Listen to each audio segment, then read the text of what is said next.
Okay, I've done all my weeding on my sheet and I have left just what I want. And I'm going to take a piece of Square1 repositionable, but I don't have to waste this and use it again because I can use it again and again. So it seems like, wow, why would I want to use a whole sheet of Square1 as transfer tape?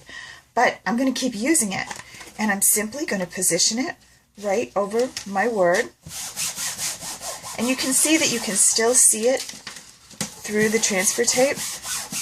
Now the difference between Square1 and vinyl, besides the fact that, well, hey, it's not vinyl, it's fabric, is that it doesn't peel off, especially the repositionable version. The printable does, but the repositionable is a little trickier.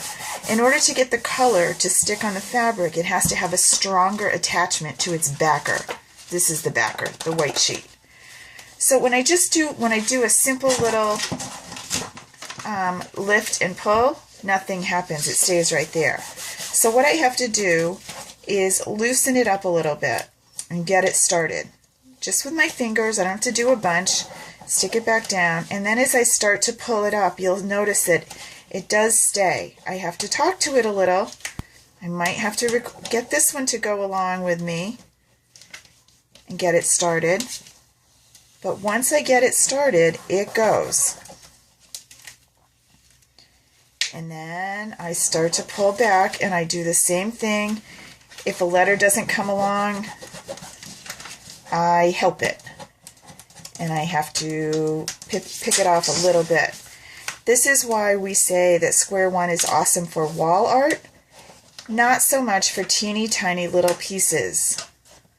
Not the repositionable version. Printable transfers a whole lot different. Repositionable is kind of its own little character, but the beauty of it is repositionable, which means when I put it on the wall, if I don't like it, I can move it around and I can put it to a new place.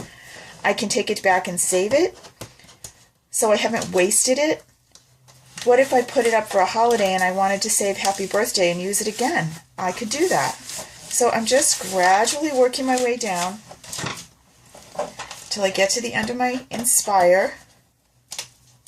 This was cut with a Cricut, an old Cricut Expression, not the new Explorer. I wanted to see how it would do. Now you notice I missed my eye.